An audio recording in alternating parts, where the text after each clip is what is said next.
Here at The Breakdown, we do our best to make it clear that what we try to do is well-researched and well-informed commentary. Because we have the highest respect for the work of actual journalism, and we have neither the resources nor the structure of a newsroom, we do our very best to be as upfront as possible with the fact that we do not consider ourselves journalists. What we endeavor to do here is provide well-researched commentary. We strive to be as accurate as we can possibly be. We do all of this so that our commentary and content reflects reality and available facts as much as is possible. Everything that we're presenting tonight, we wholeheartedly believe to be true and in the public interest. And it might even sound a little journalisty. Sorry about that.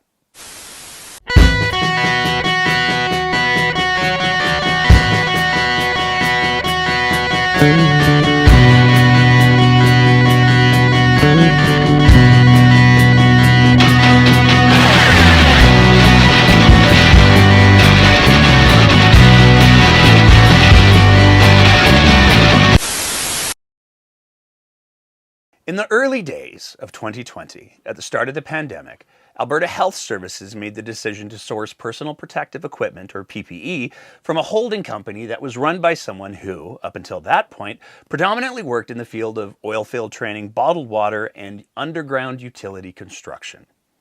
The company that the orders that we're referring to were placed through was a Mraiche holding corporation. A report by independent journalist Kim Seaver highlighted that the contact for Mraiche Holdings Corporation was a Sam Mraiche, using an email address from another one of his companies, an oilfield training one, the Carver PA Corporation. Carver PA is a corporation that, by their own description, specializes in providing training to the petrochemical industry. They claim, "We are the only recruiting firm in the petro-energy sector that has an internal technical training and consulting department." That initial purchase of PPE was reportedly for $228 million and included masks, gowns, and thermometers. Most of the supplies were made in China, and there were some pretty significant quality control issues. In fact, the quality control was so bad, it made widespread news. The masks, delivered under the brand name Vanch, were reportedly of such low quality that many didn't even fit the faces of healthcare workers properly. They had nose pieces that unsafely didn't hold their shape, and because of that, couldn't create a seal providing the proper protection for healthcare workers braving the pandemic. Perhaps worst of all, many masks came with an odor that healthcare workers claimed was making them sick. Many have since pointed out the masks were not made by a single manufacturer, but by multiple manufacturers with varying quality and quality issues. Contrary to the Government of Alberta documentation, Vanch is not the name of the manufacturer. It's the brand name of a Chinese stationery group who sourced the masks from anyone who could meet their order and then packaged the masks in their Vanch branded boxes. Nonetheless, AHS continued to use Vanch masks. So to be clear, at the start of the pandemic, when protection for healthcare workers should have been a foremost concern, a company that had no obvious experience or track record in providing healthcare personal protective equipment received a sole-sourced contract for product that turned out, in some cases, to be incredibly substandard and in other cases, allegedly harmful to the very healthcare workers it was supposed to protect. And that company was run by Sam Mraiche. This sole source contract for problematic PPE was, in effect, the birth of a new company called MHCare Medical under the Mraiche Holding Corporation or Mraiche Investment Corp umbrella. And it wasn't the last time that they would deliver problematic product to Alberta at great cost to the taxpayer in a high-profile manner. As a fascinating footnote to this part of the story, as the pandemic raged in November of 2020, Sam Mraiche and Aaron Barner of the Métis Nation of Alberta met with then Cabinet Minister Josephine Pon to discuss the Indigenous Housing Capital Corporation. Remember that name, Aaron Barner, because it gets to be super relevant later. In the summer of 2020, Canada experienced a tridemic, caused by ongoing waves of the Omicron COVID variant, a spike in RSV among children, and an early start to the flu season with a strain of influenza B that particularly affected kids. This caused an unprecedented demand for children's pain and fever medication in the forms of acetaminophen, most commonly known as the brand name Tylenol, and ibuprofen, most commonly known as children's Advil or Motrin. It's also worth noting that over the first half of 2022, most public health measures across Canada, except voluntary vaccination, were abandoned. In August of 2022, Sick Kids Hospital in Toronto recommended parents get prescriptions of those medications to ensure supply in advance of the flu season, even though they are non-prescription over-the-counter medications, and a prescription would not ensure supply if the pharmacist was out of stock. By the time that the Canadian Pharmaceutical Association was able to get out a rebuttal, mass hoarding in advance had already begun, emptying shelves in Eastern Canada and causing a 53% increase in sales in U.S. pharmacies along the border. This caused a nationwide shortage of these two medications heading into the fall respiratory virus season. To make matters worse, the 2022-2023 influenza season started in October, roughly 6 weeks earlier than expected. As soon as pharmacies got stock, people would clean out shelves to stockpile it at home, even if their kids weren't sick. In September of 2022, Health Canada began working with global manufacturers to adapt their products for the Canadian market. By November of 2022, the federal government had approved the import of 9 brand name products from the United States and Australia, resulting in the import of over 4.4 million units over the winter. In parallel, Canadian manufacturers massively ramped up production of these medications under brand names trusted by Canadians, releasing 13.9 million units by May of 2023. Normal demand across Canada for these medications is 300 to 400,000 bottles per year. There is no question that the combination of sudden surge in illness in 2022 plus the hoarding emptied retailers' shelves. But as sharply as that pediatric influenza B spike began in October, it fell in November and largely ended over Christmas. It became obvious over the month of November that Health Canada, pumping the market with imports 10 times the annual demand from multiple manufacturers and countries, would catch up to the market by year-end, especially with the drop in pediatric influenza and the related calming and hoarding. Nonetheless, on December 6, 2022, Premier Danielle Smith and then Health Minister Jason Copping announced that they were signing a deal with a Turkish company, Atabey Pharmaceuticals, for 5 million bottles of children's acetaminophen and ibuprofen to supply to Alberta pharmacies at the cost of at least $80 million. Your government is taking action to help provide the medication Alberta families need. I'm happy to announce that we have secured a supply of 5 million bottles of children's acetaminophen and ibuprofen for Alberta families. Right now, your government is working with Alberta Health Services and Health Canada on the details and logistics to import this medicine. And you can feel confident that we are all moving as quickly as we can so that Alberta families can get what they need. And it will be available at your local pharmacy in short order once it arrives. They claimed this medication would be available for import in a few weeks if Health Canada practiced the spirit of cooperative federalism. They also claimed parents would be able to keep their kids out of the hospital if they could buy the medication in pharmacies. I think one of the reason for this announcement is to make sure that we are providing parents with the medication they need so that they can treat at home and ensure that they can break the fever at home. That's the most important step we can do to keep the pressure off the hospital. It's important to point out that during this shortage, many physicians issued public statements that while these medications provide comfort care, they aren't life-saving, and they don't halt the progression of a virus. They manage the symptoms. Copping falsely claimed that there was no manufacturer in Canada, even though Johnson & Johnson manufactures their version of these products in Guelph. Copping also falsely claimed Health Canada had approved the raw ingredients from the Turkish manufacturers, but not the final product. Again, the manufacturer was Atabey Pharmaceuticals of Turkey. This is the Turkish Tylenot, which, to be absolutely clear, is nothing more than a little bit of clever wordplay based on alliteration. There were problems from the start. A few of them were pretty funny, most of them were entirely predictable, but ultimately they were all just infuriating. To start with, Atabey is the company that was started by Dr. Oz's family. Yeah, this Dr. Oz. So the jokes on that front pretty much wrote themselves. Alberta has about 700,000 children under the age of 12. The Alberta Pharmaceutical Association claimed they could use about 500,000 bottles if received in December as promised by Smith & Copping, but did not commit to buy any. While Alberta was ordering more bottles than the entire population of the province, 5 million bottles, Premier Smith and Health Minister Copping were confident that Albertans wouldn't be on the hook for the surplus and that Alberta would be able to sell the bottles to other provinces. For additional context, 5 million bottles is about 10 to 14 times the entire national demand for children's pain and fever medications. Between imports and increased domestic production, Health Canada brought in over 18 million bottles that winter. Surplus inventory after the winter was more likely to be a problem than a shortage. Out of the 80 million total budget, the government of Alberta committed to purchase 70 million worth of meds at $14 a bottle, which is about twice the wholesale price and way more than retail price. The other 10 million was for unspecified internal costs.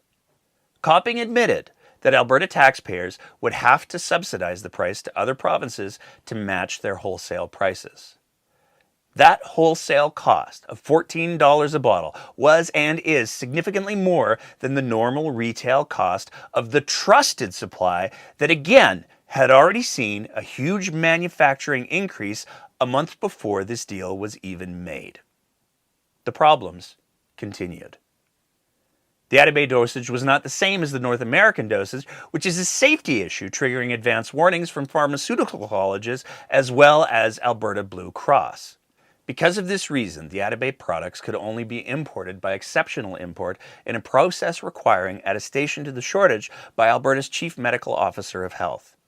But there was also the problem that Atabey hadn't supplied medicine to the Canadian market, and their products that Alberta taxpayers had just paid upwards of $100 million for did not meet Health Canada specifications in many ways. Dosage, child safety caps, warnings, dosing devices, packaging, labeling, and more. We have a statement from Health Canada that says they received proposals by Alberta for the importation of Turkish ibuprofen and acetaminophen for use in pharmacies, and that a decision was provided to you guys in December. What exactly did that decision say? There's a couple of things that we had to do in working through with a new supplier. The Health Canada has to go through and examine the manufacturer. They have to examine our import facilities. We had to make sure that the formulation was the same as we would sell for generic products here. We had to get French and English packaging approved. And we went through all of those different steps, and so as a result, we have our first shipment arriving on the weekend. It's going to be for Alberta Health Services use. It's 250,000 bottles. The remaining 4.750 bottles is 4.750 million bottles are going to be subject to an additional delay because for retail use you have to have a child-proof cap. As I understand it, we are working on making sure that that approval process is taking place, and so that'll be the second batch. And as soon as we know when the retail use is going to be available, we'll do another press release. But the good news is that our Alberta Health Services hospitals will have the first shipment by this weekend. Well, I'm talking specifically about pharmacies. So those are supposed to be on the shelves by Christmas is what you guys said. They aren't on the shelves. So I'm just wondering, so how I understand it is that it was actually rejected, that proposal in December, and then you had to put forward a new proposal. Is that correct? No, it was just a process we went through. I mean, we respect Health Canada has a role in making sure that we have the safest product possible on the shelf.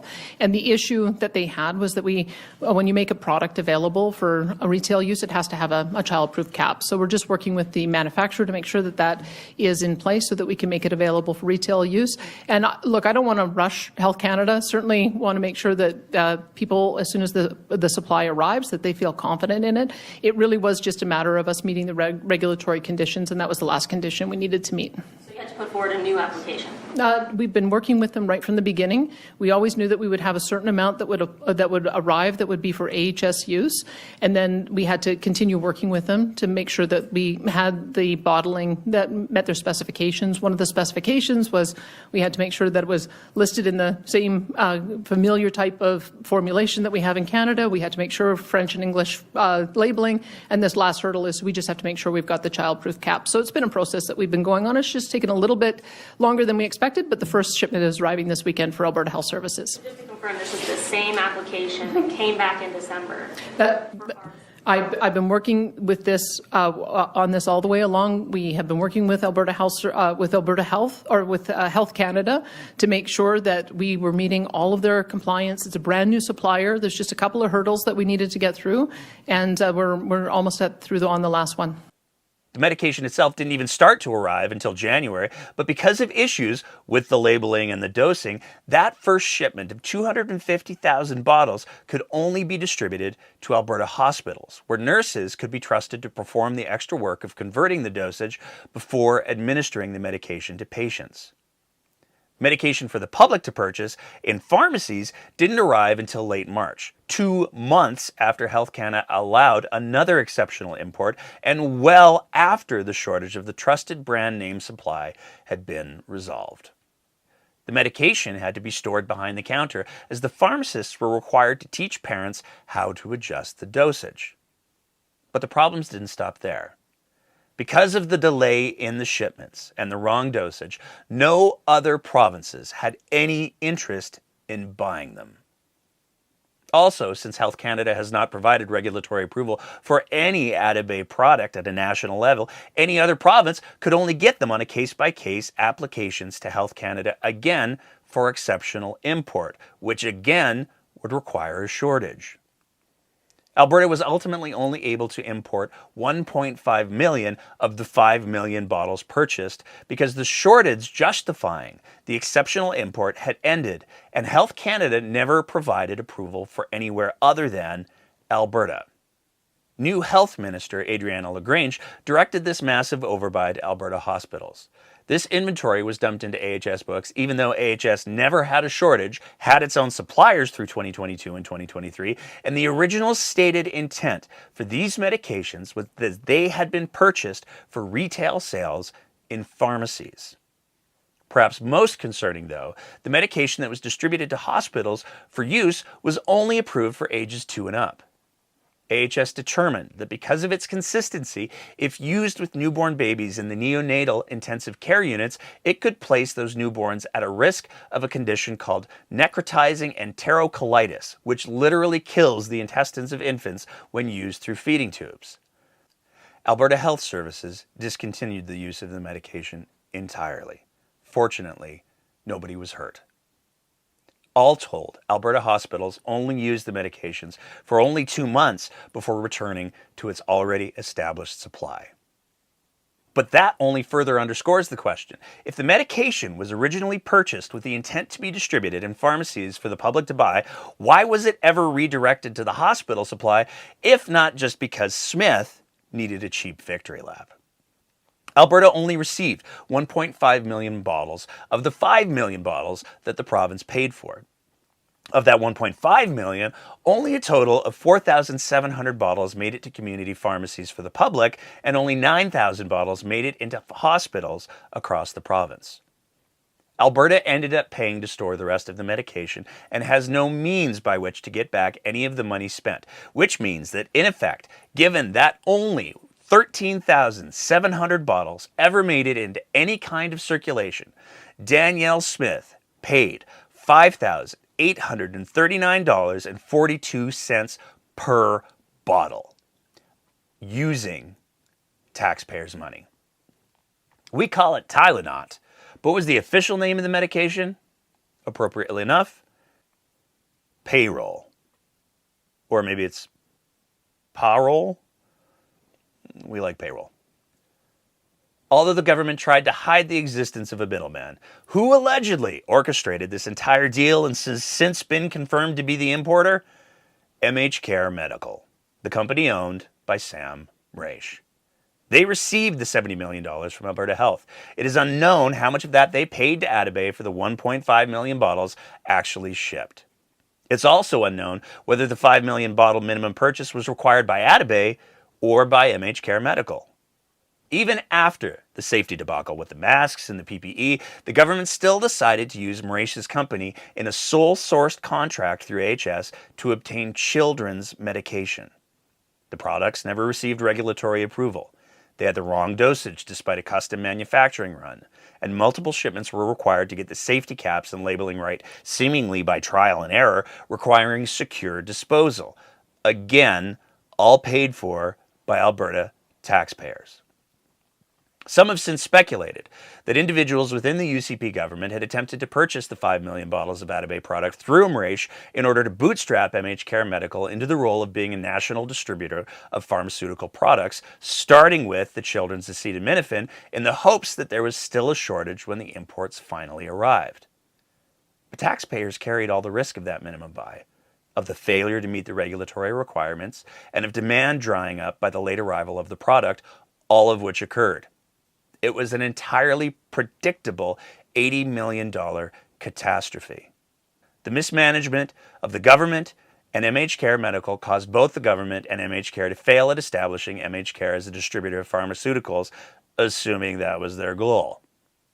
To this day, they only have a Health Canada license to import and not to distribute or retail, and do not list any pharmaceuticals for sale.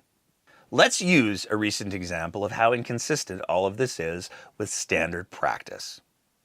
Earlier in October of this year, Jennifer Lee at the CBC revealed that Adriana LaGrange had let the vaccine distribution contract to physicians' offices with a well-established company, Accuristix, expire in April of 2024 without any extension or replacement. Alberta Health did not even put out a request for proposal or RFP. This meant that physicians had not been able to administer even Alberta's schedule of routine childhood vaccinations for 7 months, and now couldn't provide the fall 2024 flu, COVID, or RSV shots either. When questioned about this, LaGrange gave the excuse that the incumbent distributor had unspecified quality and safety issues. So the contract with the distributor expired months ago, sort of back in April. And the government's request for an expression of interest was posted in August. So I'm wondering why it took so long for that to happen, for steps to be taken to find a distributor so vaccines could go to these clinics in time for the fall immunization campaign, and so that doctors could distribute other publicly funded vaccines as well. Well, my understanding is that the reason why the contract was not renewed was because of quality and safety issues with that particular distributor, and so there is a process that we have to go through in government to have a competitive RFP process that has to be gone through, and so that has been gone through. And my understanding is that at this point in time, we are looking to supply those roughly 250 clinics with the product, but we have over 2,000 access points for immunization that are available across this province. Those clinics represent roughly about 5% of the overall immunization that we provide across the province, and it is very important, and so we are working actively to make sure that they do have product via a different route. But at this point in time, as I say, the contract did end with that distributor because of a safety and quality issue. Lee asked the rejected distributor about this, and Accuristix explained the only issue they had over 3 years of delivering over 800,000 doses of all vaccines was a temporary issue, with 1% of the COVID-19 doses having a rise in temperature above the ultra-cold storage requirement. These doses never made it to the public. Accuristix refunded AHS for the cost of the storage, and AHS continued to work with Accuristix after that. So one has to wonder, if the vaccine distributor was not provided a chance to renew or bid on a new contract because of an issue with 1% of the doses that never even reached the public and didn't cost taxpayers any money, how is it that Sam Mraiche and MHCare Medical keep getting more contracts after their Vanch masks failed to meet the required ASTM standard? Most of them wouldn't fit or hold any shape, and many of them caused breathing issues and skin rashes in healthcare workers. And after 100% of the children's acetaminophen product failed to have the standard dosage, was never approved by Health Canada outside of exceptional circumstances, was months too late, and effectively cost $80 million to only get 13,700 bottles to hospitals or pharmacies. Why the massive double standard? Just a couple of months after the Tylenot deal was announced, Sam Mraiche received the Queen's Platinum Jubilee Medal from UCP Minister Mohammed Yassin in a ceremony that was quickly posted to the MHCare promotional website and their YouTube. We have here MLA Mohammed Yassin from Calgary. Welcome. He is part of a nomination for Sam for the Platinum Jubilee Award. I am so pleased today to recognize Sam for the hard work that he has done on behalf of Lieutenant Governor here in this province, in behalf of government here. And this award, Platinum Jubilee Award, recognizes about 7,000 volunteers. Will recognize 7,000 people in Alberta who have done exceptional work in uplifting, helping people. So this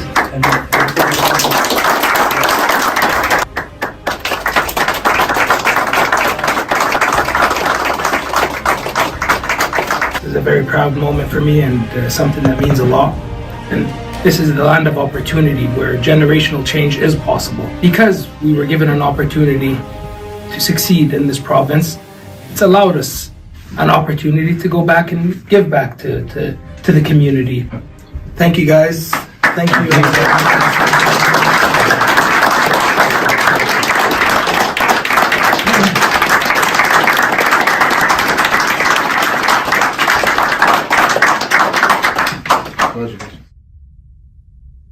There's no advertising like free advertising, after all. Sam Mraiche has won more than $250 million in sole source contracts from Albertans to supply medication that was only used in the hospital for 2 months, was minimally used in pharmacies that no other province wanted, and masks and other PPE that healthcare workers call at least problematic. We don't know how much he personally profited off of these deals, but we assume Bentley's private plane flights and box seats aren't cheap. It's also perhaps noteworthy that there's no record that we could find of either MHCare, Carver, or of any of Mraiche's subsidiaries involved in the masks or Tylenol registered in the Alberta Lobbyist Registry. That lack of any lobbying footprint stays important for a lot of what we're talking about tonight. Lobbying, in the absence of a public request for a proposal or RFP, is one of the more common ways that businesses pitch their wares to government. Lobbying is the process of trying to convince the government that you're the ones that they should be doing business with. And because that business is done with taxpayer dollars, there are rules for how lobbying has to be done and how it has to be tracked. So how did the precursor of MHCare get involved in the Vanch mask deal, and how did MHCare get involved in the Tylenol deal? We have no idea. But that brings us to what is going to be the centerpiece of this episode. This picture. On May 10th, Danielle Smith flew to Vancouver with 2 staffers and an impressive entourage to watch a game in an elite private Skybox with tickets that were gifted to her by a private citizen. Tonight, we're finally peeling back as many of the layers of this onion as we can and strap in, because this is going to be a long and wild ride. It's okay to take breaks if you have to. It was reported very early on that the elite private Skybox tickets were gifts to Danielle Smith by a private citizen, one Sam Mraiche. The fact that Smith accepted these tickets is a problem in and of itself, or at least it would be almost anywhere else in Canada. But let's go back to November of 2023, where Danielle Smith explained the changes that she wanted to make to the conflict of interest rules. I have to tell you, I want to be respectful of the position, but there are certain things that we have been told are that I cannot do. For instance, during the stampede, I was told I could only be in the suites for 20 minutes at a time. When I receive ribbon skirts as a matter of protocol, it's been questioned whether I'm allowed to keep them. They're probably only valued at $40. Been told I can't do dishes in my husband's restaurant, even though I'm volunteering to do that. So I just have to say that I think that there are some tweaks we may need so that we are able to go to that. I think the issue was whether, I mean, I don't want to go to a game and then only be able to stay in a suite for 20 minutes, right? So I declined, but if we can address some of those issues, I think most people expect that as a matter of course, as premier or as a minister, you have to do some of these things because it's such a great celebration of everything we have in Alberta. Yeah. So we have to make some changes to the rules. I get the no doing dishes thing because when the Premier of Alberta posts a photo doing dishes and the restaurant's up for sale at the same time, and then people know that it's the Premier's restaurant or the Premier's spouse's restaurant, I don't know. Maybe that's marketing. I don't know what it is. But I can understand the justification. Well, I can't understand the justification. I remember Jason Kenney, was it the Grey Cup? Wasn't it the Grey Cup? Jason Kenney wearing the I Love Canadian Oil and Gas hoodie when he did it doesn't make sense to me. I spoke personally with several government ministers at the Heritage Classic. I know they were there, and the Premier can't be there. I mean, I'm going to go so far as to say I heard the commissioner of the National Hockey League was pretty pissed off. Did you hear that? Well, he did call and ask me if I could go, and I just said I didn't think I'd be able to get ethics commissioner approval on that. But to the credit of Explore Edmonton, because I spoke with them yesterday, they did a lot of work with the ethics commissioner to get a number of tickets that I think were at valued at $170 each, and so they were below the $200 limit. So a number of my colleagues were able to go. But you know what? I just I'm trying. I want to stay within the rules, but sometimes if the rules haven't kept up with where we find ourselves today, we may have to adjust them. Yeah, I think you're trying to get $1 billion arena built down in Calgary, and the commissioner of the league's in, and the eyes of the hockey world are on the Metro Edmonton region. I'd suggest the Premier should be there. To be clear, a conflict of interest occurs when an individual becomes unreliable because of a clash between personal interests and professional duties or responsibilities. Another way to say that is if you can't clearly tell what a person's motives are for doing what they're doing because they could have multiple motives, including gain for people other than the ones they're supposed to be working for, they're in a conflict. That also includes personal gain. Danielle Smith made it very clear that box seats were a high-value item for her, and she changed the rules and laws to get them. That's a pretty big conflict of interest in and of itself. Nonetheless, Danielle Smith made her sweeping changes to the limits for gifts that MLAs could accept, but also made some pretty drastic changes to the rules for staffers as well. Gifts for elected MLAs used to be limited to a $200 value, with gifted tickets to events capped at $400. Smith completely removed limits for MLAs and ministers, requiring only that the gifts must be reported to the Ethics Commissioner. For context, federal law prohibits MPs from accepting gifts worth more than $40 from industry stakeholders and registered lobbyists. For staffers, Smith initiated rules that state that staff could only accept gifts if it was in the performance of their official duties. The gift of the tickets to Smith and then to her staff is a violation of normal practice. And while it may not be a direct violation of the rules that Smith rewrote for herself, there's no doubt that the fact that two of her staff accepted the gifts was a violation. Here's how. Sam Mraiche is quite literally an employee of Danielle Smith. He was appointed to the board of Invest Alberta on November 22nd, 2023 by Danielle Smith. Invest Alberta is a Crown corporation, which means that it is owned by the people of Alberta. And the Premier of Alberta, Danielle Smith, determines who is appointed to the board, who gets to be the board chair, and most importantly, who is removed from the board. So an employee of the Premier gifted her thousands of dollars worth of hockey tickets. Extravagant gifts from employees to direct supervisors or employers is a major conflict of interest, as it creates the opportunity for decisions to be made about that employee's performance, not based on how well they do their job, but the fact that the employer, in this case Smith, gets things. This is basic ethics and professional practice. Whether you accept Mraiche as an employee of Smith or not, Invest Alberta does have its own code of conduct as required by all Alberta Crown corporations, and Mraiche seems to be violating several provisions of that code of conduct. For example, under Section 2.1 Acceptable Behavior, E. Do not use your position to promote personal interests or bypass IAC's procedures for personal gain or the benefit of your family, friends, or colleagues, and do not accept or provide gifts or favors in exchange for, where it may appear to be in exchange for, special treatment or influence. Under Section 2.10, Disclosure of Conflicts of Interest, covered individuals must disclose to their code administrator all matters which would create a reasonable apprehension of bias in the performance of their duties under the Act, including any real, potential, and/or perceived conflicts of interest. Jaber offering up these tickets in the first place is a demonstration of a clear violation of the Invest Alberta Code of Conduct because, as we'll show, Jaber indeed had friends and colleagues in that box. Smith accepting these tickets demonstrates a clear ethical failure that would never be tolerated in any serious section of the private sector. But Smith didn't just put herself in a compromising position.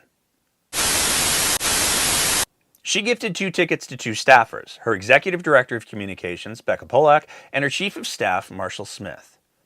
This created a series of major problems. First of all, the rules for staffers are that unless they are acting in an official capacity, staffing ministers or the Premier, they are not to accept tickets to events as gifts. The statement that was released by the Premier's office to the Globe and Mail makes it clear the trip was on personal time. If that's actually true, the gift of tickets from Smith to her staff should have never been accepted because that's what the rules that Smith herself wrote say. When staffers are acting in an official role, if tickets exceeded $500 in market value, which these private elite Skybox seats certainly did, approval is required. That approval, and another stunning ethical failure, needs to come from the Chief of Staff to the Premier, Marshall Smith. That's right. Marshall Smith, who received the gift of the tickets, would have to approve the gift he was receiving was acceptable, which is in and of itself another massive conflict of interest. But he didn't even do that. How do we know? We filed a Freedom of Information request to see what tickets and gifts had been approved by Marshall Smith from the time these rules came into effect to the end of August 2024. There are no records of any approvals. So no matter what, the rules that are designed to ensure that staffers behave in an ethical way were broken. And they were broken with Smith as a clear accomplice because she was sitting right beside Becca at that hockey game. And as we've said, she's reportedly the one who gave them the tickets. But that's not all. Because we wanted to verify the account that Danielle Smith's press secretary provided to the Globe and Mail. So we filed another Freedom of Information Act request asking for the details for how travel and hotels were arranged. It turns out that despite the fact that the attendance of the game happened on personal time, the arrangements for hotels were booked through government channels and initially paid for on a single government purchasing card, enjoying the tax breaks that come with purchasing for government business. The statement Smith's office provided to the Globe and Mail was on May 13th and claimed that Premier Smith traveled with 2 staff, both paid their own expenses. But it wasn't until May 15th that internal government communications clarified that Becca Polak and Marshall Smith needed to be billed for the hotels. Even more complicating is the fact that while we received confirmation that Becca Polak did reimburse taxpayers for her trip, we didn't receive anything saying the Premier's former Chief of Staff, Marshall Smith, did. So no matter what, the Premier's office lied to the Globe and Mail and to Albertans. No matter what, by passing these tickets on to Becca Polak and Marshall Smith, the Premier of Smith incited them to break the very ethics rules that she had just finished rewriting. And let's be very clear here. They could have followed their own rules by claiming that Becca and Marshall were staffing Smith in an official capacity and by having Marshall approve the gifts. But all of the available evidence strongly shows they just couldn't be bothered. And worse, when caught, there's a very reasonable argument to be made. They just tried to cover it up. But that's just the start. Because now we need to go back to the photo. Because the photo appears to be a peek into the sprawling network that Sam Mraiche has built for himself. And we want to be very clear that what we're presenting here is only what we know and can prove. We're not claiming that it's an exhaustive or complete look at the Mraiche business empire. So who is all here? And who is here but not? We've got the Executive Communications Director, Becca Polak, We've got Danielle Smith, the Premier of Alberta. Those are the easy ones. But here's where it starts to get wild. In the back row, we have Aaron Barner, Senior Executive Officer for the Métis Nation of Alberta. Then Sam Mraiche, then Andrea Sandmeyer, the President of the Métis Nation of Alberta, and then Sam Mraiche's wife. Also in the picture is David Eby and his family, as well as, reportedly, Iman Hamer, who has been a Vice President at MHCare Medical. But the key to understanding all of the invisible connections in this picture is the person who isn't even in the picture. The person who made the whole picture possible. And that person is Sam Mraiche, the man who gave Danielle Smith the Skybox tickets that she then seems to have regifted. We've already addressed the fact that Sam Mraiche is in effect an employee of Danielle Smith because he was appointed by her to the board of Invest Alberta in November of 2023. But Mr. Mraiche is a great deal more than that. Mr. Mraiche is a businessman and accountant who, from everything that we can tell, lives and works in the Edmonton area. But it's the type of business that he seems to be predominantly engaged in that makes him so important in understanding the hidden dynamics in the picture. Because Sam Mraiche's primary business appears to be the accounting firm Jaberson and Associates. That business is run out of an industrial office strip mall at 5430 136th Ave Northwest, Edmonton. The other business run out of that address is Phoenician Accounting and Tax Services, who Mraiche also appears to have been the principal of, based on the fact that he regularly cross-posts for Jaberson and Associates on the Phoenician Facebook page and is the only public admin of that Facebook page. Jaberson and Associates and Phoenician share a business address, phone number, and a client portal that says, "Welcome to the Jaberson and Associates client portal," but is hosted on the Phoenician website. And while Phoenician now seems to be largely defunct, the logo for Phoenician remains on the office. It's a little confusing, we know. There's a lot of accounting services that a qualified accountant can provide. One of them is managing corporate registrations. And this is where a lot of the connections in that picture start to make sense. It's common practice for corporations to use their accounting office for the storage of their records. That's important to keep in mind for the rest of this story.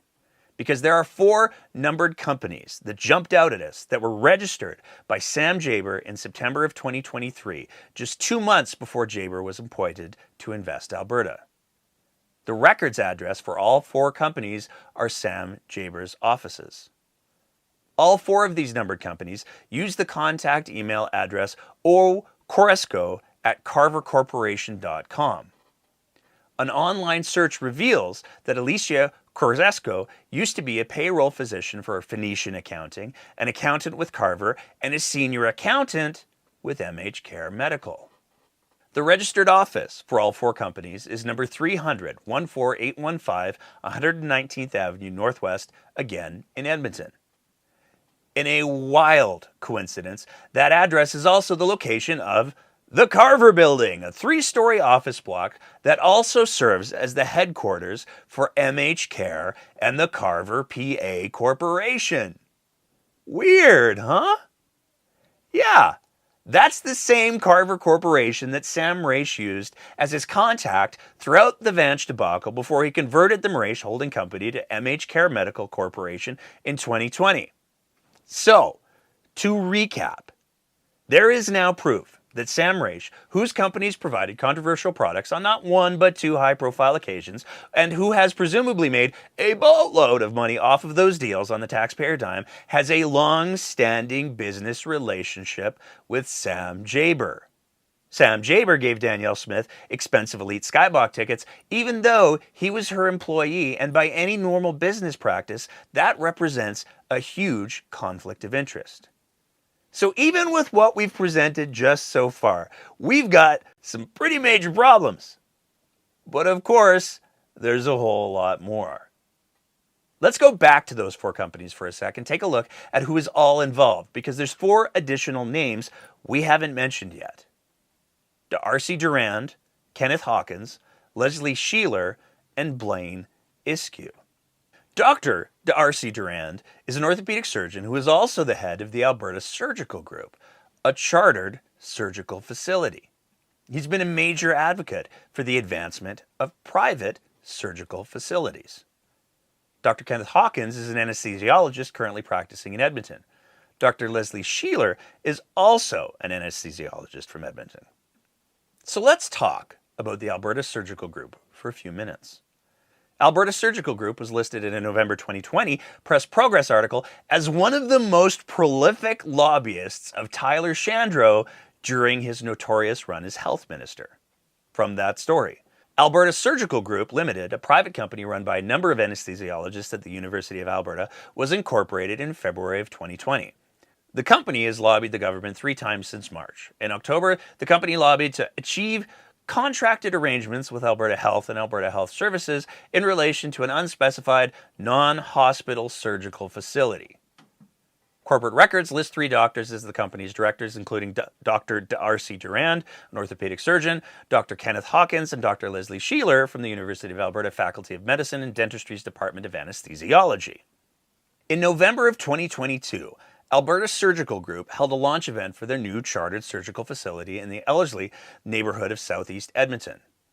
New Health Minister Jason Copping attended, as well as former Justice Minister Casey Madu, where they participated in a photo. Oh, sorry, not that photo. That's Sam Mraiche attending Casey Madu's King Council designation. Whoops. This is the photo from that event. The Ellerslie facility has 5 operating rooms, and according to ASU, around 5,000 surgeries are expected to be scheduled there each year. Patients will get care under the public system, with ASG operating under a contract with Alberta Health Services. The company website lists only 2 founders, Dr. Durand as surgical director and Dr. Sheeler as medical director. And who is that prolific lobbyist from that Press Progress story who did all that prolific lobbying for Alberta Surgical Group? The firm P3 Capital Partners Incorporated. Who's the chairman of P3 Capital Partners? Doug Horner. Wait, that last name sounds familiar. Doug Horner was an MLA representing Spruce Grove from 2001 to January 2015. He was the president of the Treasury Board and Minister of Finance until Jim Prentice's cabinet was sworn in on September 15, 2014. Doug Horner's family is very politically active in Alberta. His cousin, Nate Horner, has been the MLA for Drumheller-Stettler since 2019 and a cabinet minister since July 2021. In June 2023, Danielle Smith appointed him president of the Treasury Board and Minister of Finance, just like his cousin 10 years prior. P3 Capital Partners lobbied the following government departments between the start of their undertaking for Alberta Surgical Group in February 2020 and are still listed as lobbyist of record for the Alberta Surgical Group: Alberta Infrastructure, Alberta Health, Alberta Health Services, Alberta Treasury Board, and Finance. What is P3 lobbying the government for? A non-hospital surgical facility to achieve contracted arrangements with Alberta Health and Alberta Health Services. The guideline or directive: request for expression of interest, non-hospital surgical facilities, services to achieve contracted arrangements with Alberta Health and Alberta Health Services. So, during part of the time, Doug Horner's firm has been lobbying Alberta Treasury Board and Finance, among other departments. His cousin Nate Horner has been the president of the Treasury Board and Minister of Finance. To be clear, there's no direct evidence that the 4 companies that Mraiche is listed on as a shareholder and owner of, with the gentlemen who want to expand chartered for surgical facilities in Alberta, is part of the lobbying efforts that P3 is undertaking. But if any of those companies are pursuing or looking at pursuing any kind of chartered surgical facility, or any business at all with the government for that matter, it's not a great look, is it? At the very least, a business partner in 4 companies with those physicians invited Nate Horner to hockey games, and Nate Horner has confirmed he attended 2 of those games. You attended hockey games with MHCare, Sam Mraiche. I'm wondering which games you went to and how many. I did attend 2 Oilers games with MHCare. I went to a game in the first round and a game in the third. I don't have the exact dates on me, but it's was all within the rules and will be disclosed on my ethics commissioner statement. You have a follow-up? Yep, thank you. Thank you very much for answering that, Minister. It's been tricky getting ministers to answer that question. We can't get answers out of the Premier's office. It will never be public what games staff went to under the current rules. Do you think that the current rules need to be revised? The rules were just revised. I You can't think speculate on. But do you believe the current version of these rules is adequate? Now that we've, in retrospect, after the past couple months and seeing the resistance from this government to disclose who went to games and who hosted, do you think that the rules are serving Albertans? Does this feel like resistance? Yes, I've been trying to get a hold of just you for told 2 you. months. You hung up on me once, Minister. I've been trying to get a hold of you. I've been emailing you. We've reached out repeatedly to the Premier's office without answer. Do you believe, are you comfortable with the current version of these rules guarding your conflicts of interest? Yes. Thank you, Carrie. Next question. How is that not lobbying, a clear conflict of interest, or at the very least a profound ethical failing? How does Nate Horner end up at 2 games with a person that closely connected to companies that are a part of the expansion of privately delivered healthcare in the province of Alberta, and neither he nor his staff apparently had any idea? So, Well, when you were meeting with Sam Mraiche in his box, did you push him to get some sort of value out of the $80 million for the Tylenol that put children at risk? What did you do in that moment as finance minister? I'm not going to comment about any private Alberta citizens. You know, I'd never met the man before, and he offered the ticket, and I went. Thanks. We're done. Because when we take a look at the criteria that have to be in place before MLAs can accept these sorts of gifts, it's very hard to see how any of these circumstances meet that criteria in any way. Let's take a look at the Conflict of Interest Act. Gifts, benefits from persons other than the Crown. A member breaches this act if the member, or to the knowledge of the member or the member's spouse or adult interdependent partner or minor child, accepts from a person other than the Crown a fee, gift, or other benefit that is connected directly or indirectly with the performance of the member's office. So to be super clear, an MLA or minister is not allowed to accept gifts that are connected directly or indirectly with their office unless they are of certain value in the performance of their duties. In part because Smith changed the regulations so that gifts of elite tickets can be accepted if the elected official is accepting them in the course of their duties. Also from the Conflicts of Interest Act, subsection 1 does not apply to a fee, gift, or other benefit that is accepted by the member or the member's spouse or adult independent partner or minor child as an incident of protocol or of the social obligations that normally accompany the member's office. If Horner was there in his capacity as a minister, and someone is trying to make the argument that this was an incident of protocol or normal social obligations, you have to wonder what the protocol was that saw him accepting tickets from someone he says he knew nothing about. Well, when you were meeting with Sam Mraiche in his box, did you push him to get some sort of value out of the $80 million for the Tylenol that put children at risk? What did you do in that moment as finance minister?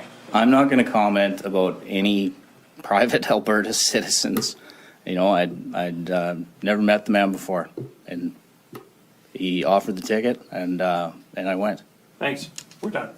And if Horner was there in his official capacity, then there are real questions about whether he was being lobbied by Mraiche. But Mraiche isn't registered as a lobbyist, so at a certain point, what is even going on here?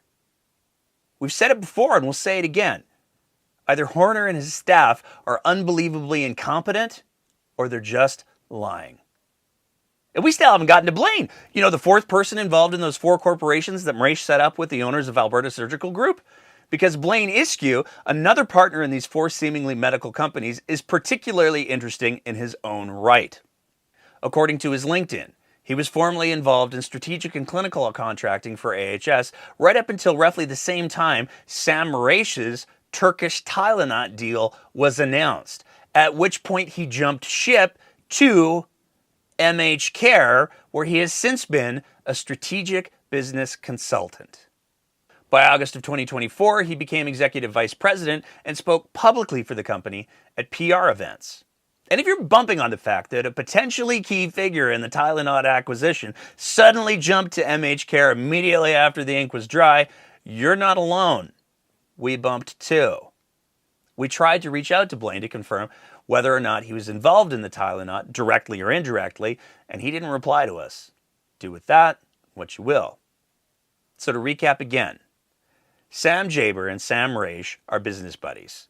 Sam Mraiche set up 4 companies for a group of physicians and anesthesiologists, 2 of which included Sam Mraiche on the board of directors, and all of which have a numbered company for which Sam Mraiche is the sole shareholder, as owning voting shares in varying amounts across those 4 numbered companies. Yeah, you heard that right. 226-2576 Alberta Limited is a majority shareholder in 2 of the doctor companies that we talked about earlier, and a part owner in all of the ones that we found. The sole shareholder and owner of 226-2576 is none other than Sam Mraiche. All of this was done in October of 2023, 1 month before Sam Mraiche was appointed to Invest Alberta by Danielle Smith, and roughly 6 months before Sam Mraiche gave presumably thousands of dollars of playoff tickets to Danielle Smith. It's also worth noting again that it was in November of 2023 that Danielle Smith announced that she would be making those sweeping changes to the Conflict of Interest Act, allowing for exorbitant gifts at a level that previously would have been illegal, and those changes were completed in just a few weeks.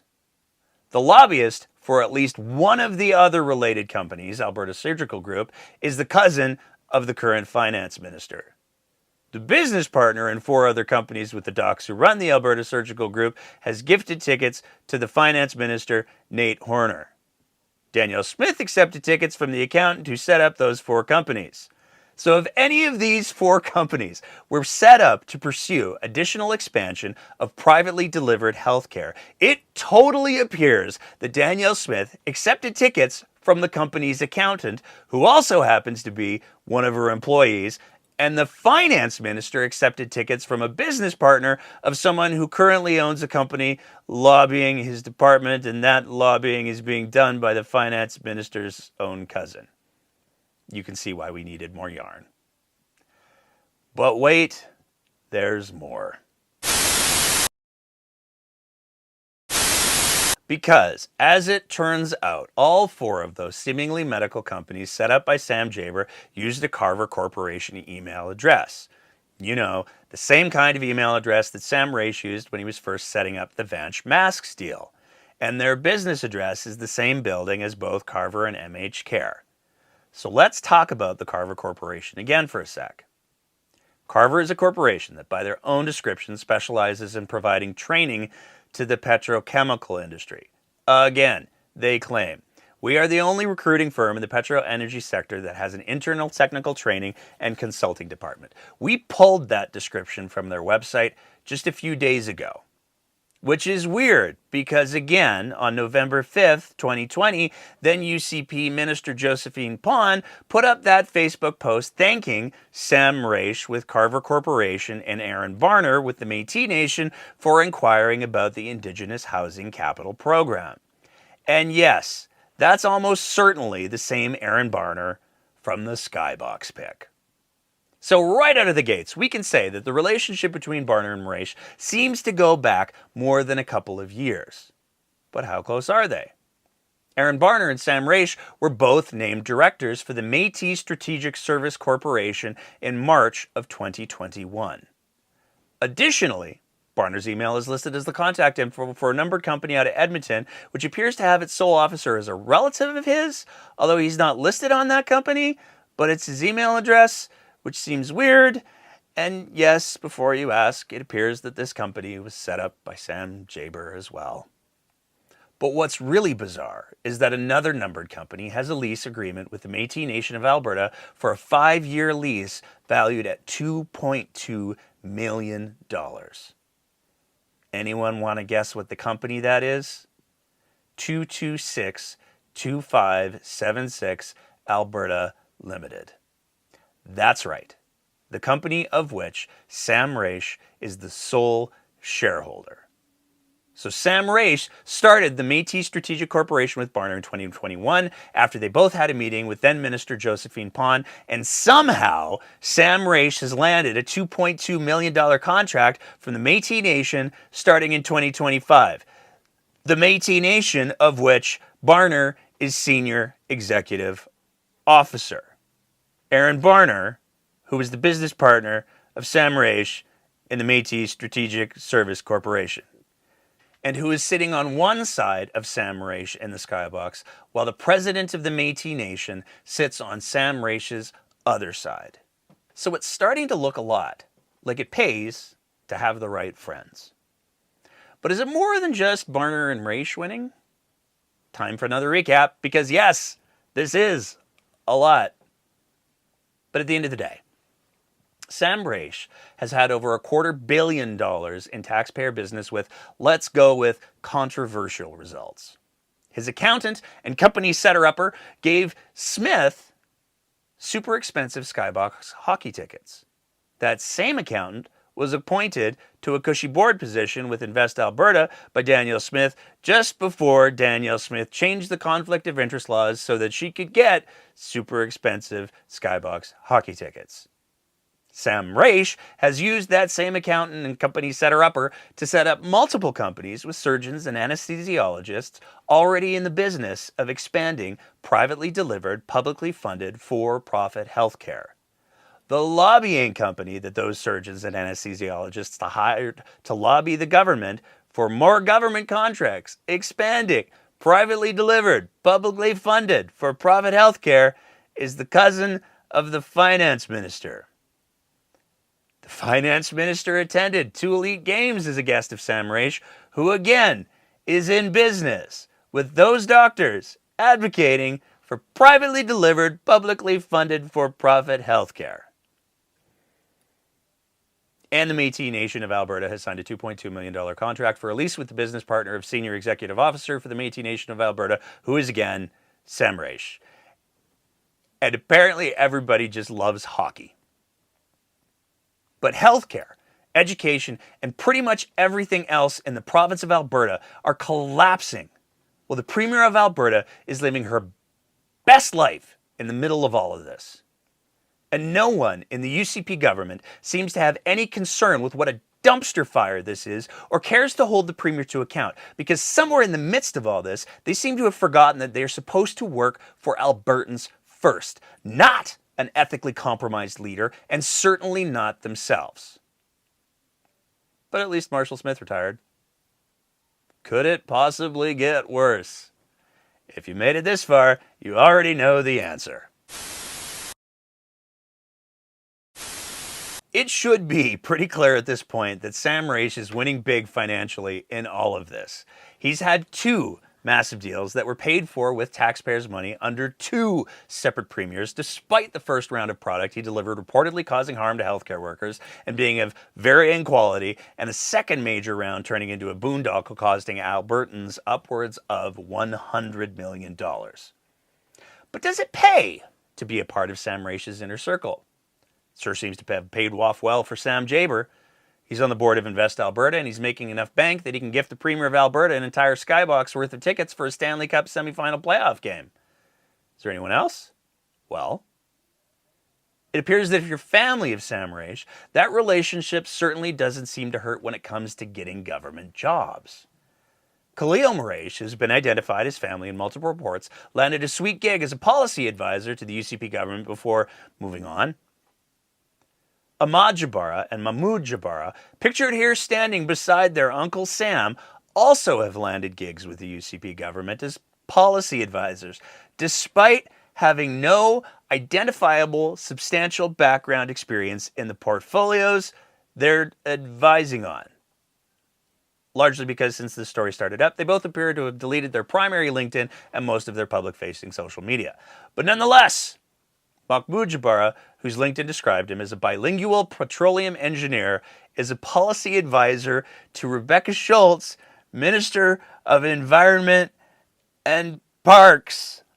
Ahmad Jabara, who deleted one of those 2 LinkedIns we found, appears to have described himself as having demonstrated history of working in the logistics and supply chain industry. Skilled in banking, managerial finance, accounts payable, accounts receivable, and finance, Ahmad Jabara is a policy advisor to Energy Minister Brian Jean. One of these LinkedIns also has him as an employee of MHCare Medical from 2020 forward. Even if you're not family, though, having connections with Sam Mraiche seems to at least coincide with sweet appointments. Jayan Nagendran, Another Edmonton-based physician was appointed by Danielle Smith to the Edmonton Police Commission in July of 2023. In fairness, though, the company that both Giant and Mraiche had together for 3 years was dissolved a few months prior.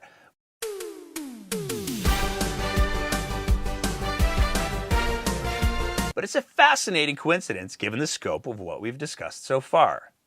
And if you're Danielle Smith, you're definitely winning. Recently, former Deputy Premier Thomas Lukaszuk released 2 letters from 2 private schools to their students and parents claiming that a mysterious benefactor had stepped forward to pay for memberships and tickets for anyone for those schools over the age of 14 to attend Danielle Smith's leadership review to secure her leadership. We have not independently authenticated the letters that were brought forth from the former Deputy Premier of Alberta. But it's worth taking a look at those schools, because Smith has used those school stages to make several unfulfilled promises to the Muslim community around making Muslim holidays observed stat holidays and introducing Sharia law to Alberta Treasury Branch to make halal mortgages available outside of the private sector where they're available. One of the exciting initiatives currently underway is exploring the idea of a rent-to-own financing model for purchasing homes in your province. And this is an idea that was spearheaded by members of your community to make sure that these mortgages are compliant with the tenets of your faith. As of right now, our government is collaborating with the Alberta Council of Imams to make an alternative financing model available to families of Islamic faith looking to purchase a home. By expanding access to these kinds of financing options, we're seeking to provide a pathway to all Albertans while respecting their religious rights and beliefs. And I look forward to providing updates about this soon, very likely before the end of the year. And yes, there are historic corrections between Sam Mraiche and at least one of the schools. According to this YouTube video, he loaned the Edmonton Islamic Academy his Bentley for a school spirit video a few years back, so it feels safe to speculate that he maybe has some ties there. That school relies heavily on provincial funding, and they're currently looking to build one of the largest private religious schools in Alberta. The letter that was released by Lukaszuk directly references Smith's new funding to build private schools because, of course, it does. But again, Smith's funding promises include the government retaining ownership of those buildings, which means if Smith greenlights Christian schools, suddenly the province is in the business of owning chapels. And if the province greenlights Muslim schools, the province is in the business of owning mosques. Something separation church and state? That has led some to further speculate that Mraiche could potentially be positioning himself to be the determining factor as to whether or not Smith survives her leadership review. To be clear, this is something that Mr. Mraiche vehemently denies. As we're reaching the end of the production of this episode, and after multiple attempts to get comment from Mr. Mraiche, we were contacted by his legal team. They provided us with this statement. Mr. Mraiche categorically denies any involvement, directly or indirectly, with the school's involvement with the upcoming AGM or any supposed participation in any upcoming UCP event. But either way, one thing should be abundantly clear. Mraiche has built his business empire over multiple administrations.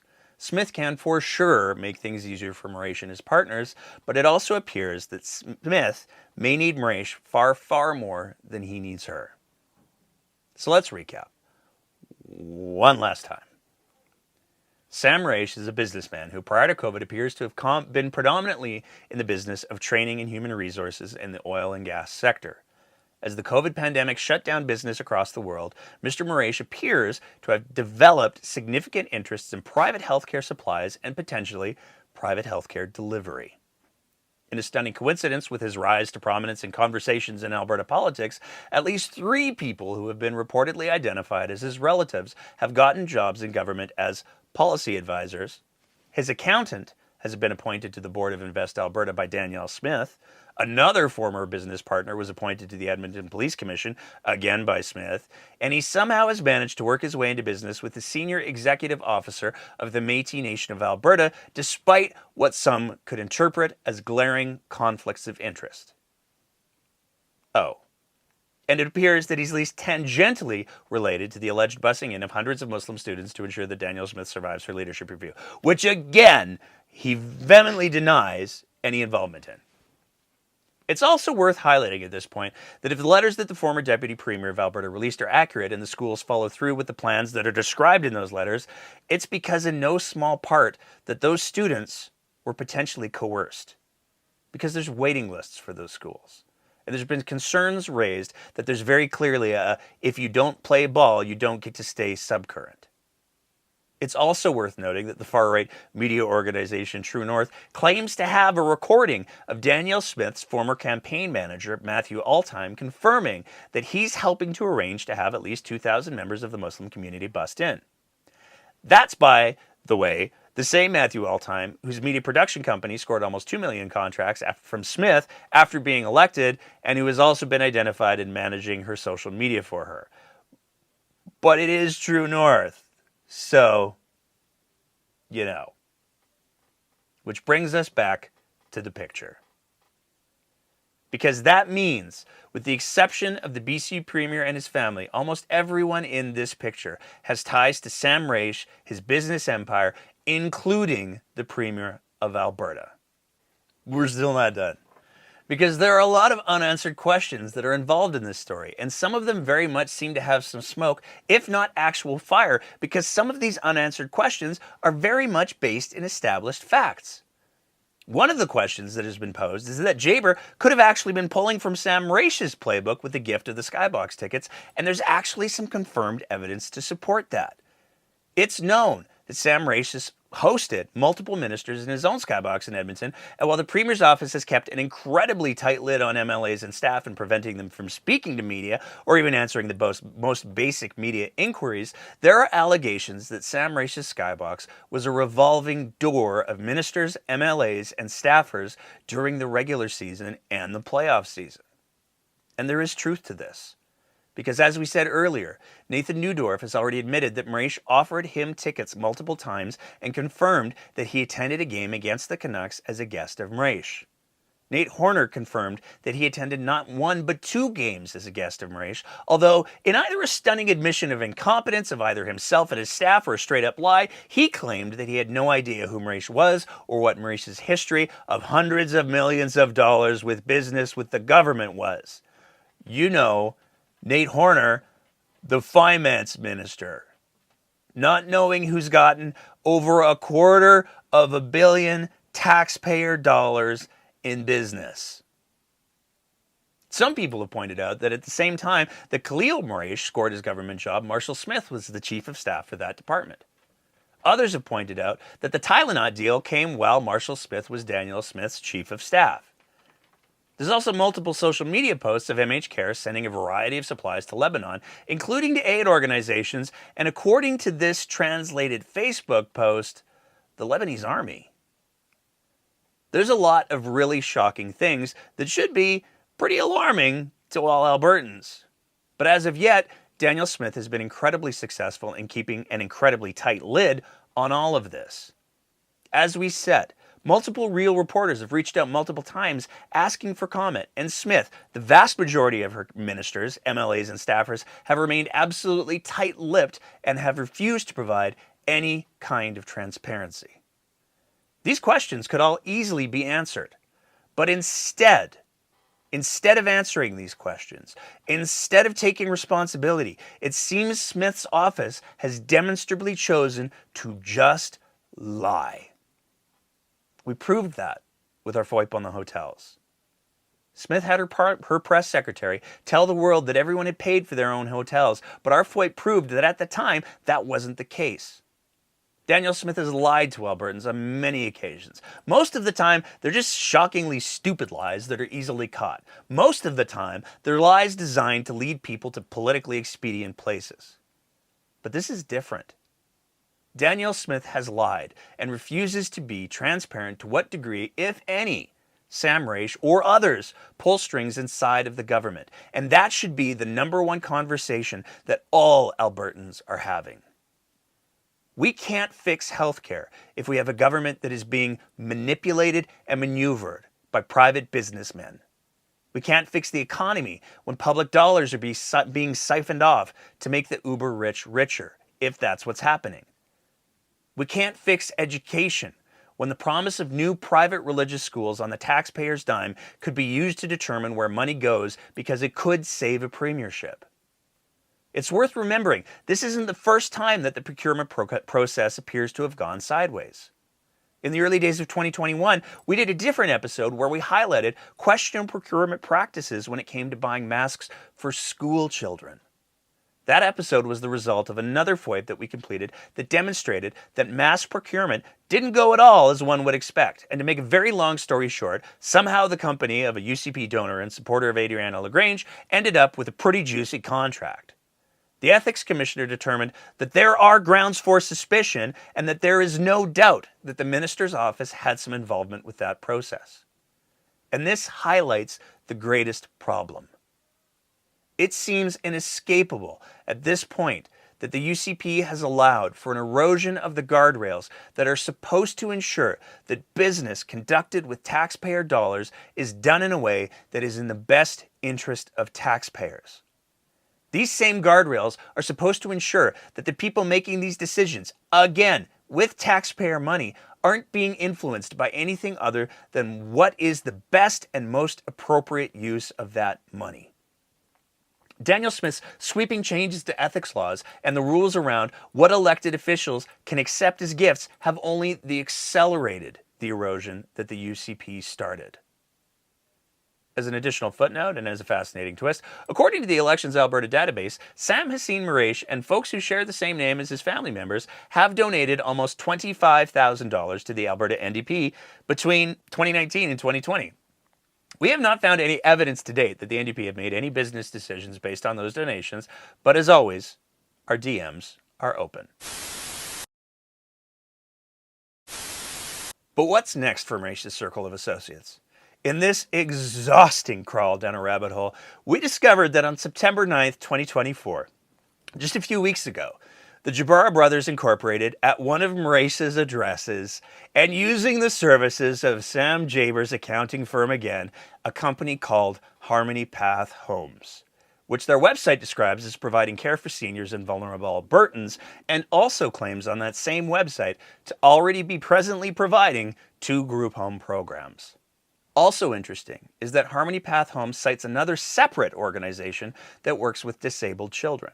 But when we reached out to that organization, they advised us they don't do any work with Harmony Path Homes. So that's weird, right? We watch with great interest to see if Harmony Path Homes wins any government contracts and if they are competitively bid or sole sourced. We can't help but note that no lobby filing for Harmony Path has yet been filed. We also can't help but notice as well that both an Ahmed Jabara and a Mahmoud Jabara are still listed on the Government of Alberta staff directory as policy advisors to 2 ministers. Weird, right? And that's where the stops for today. We've reached out to all of the major players in what we've shared tonight, and while we did not get any responses from any of them or any comment from any of them above and beyond the comment we received from Mr. Mraiche denying any involvement with the UCP leadership review, I did receive a cease and desist letter alleging that our pursuit of this story is in some way motivated by Islamophobia. It's been suggested that I shouldn't publicly respond to that allegation. To hell with that. Nothing could be farther from the truth. Here at The Breakdown, we are proud of our track record of condemning hatred in all of its forms, conflating the questioning of businesses that have been the beneficiary of well over $250 million in taxpayers' business should not in any way be construed with anything other than a commitment to ensuring transparency from government and providing well-informed commentary. This episode is not about race, and it's not about religion. In a Venn diagram of corruption, the circle that represents the concerning business practices or abuse of public trusts overlaps with all ethnicities and all faiths. We remain committed to providing well-researched and well-informed commentary because we have the highest respect for the work of actual journalism. And we have neither the resources nor the structure of a newsroom. We will continue to do our best to make it clear that we do not consider ourselves journalists. We will continue to endeavor to provide well-researched commentary. We will continue to strive to be as accurate as possible. And when we are shown that we've made mistakes, we will own them. We will do all of this so our commentary and content continues to reflect reality and facts as much as possible. Everything that we've presented tonight, we wholeheartedly believe to be true and in the public interest. And it might even sound journalisty. Again, sorry about that. With all of that said, and our own commitment to ensuring transparency, we will provide everything that we have presented here, all of the supporting documentation, to any real journalist who wants access to it. And I want to take a moment to thank everyone on the team for making this episode possible. There have been literally hundreds of hours of research, fact-checking, and more that have been done by a team of volunteers whose greatest commonality is that we all believe in accountability. I also want to thank all of our patrons and financial supporters. There have been hundreds of dollars spent on pulling corporate records and filing FOIP requests that couldn't have been completed without everyday Albertans making sure that we have the resources that we need to do what we do. So here comes the plug. If you value the kind of content and commentary that we try to produce here, you can sign up to be one of our regular Patreon supporters at www.patreon.com/thebreakdownab. If a regular commitment isn't your thing, you can also e-transfer us at info@thebreakdownab.ca. And finally, if you want to get your hands on some of our super dope swag, you can get that at abpoly.ca. Thank you all for listening or tuning in. And as always, keep the conversation going.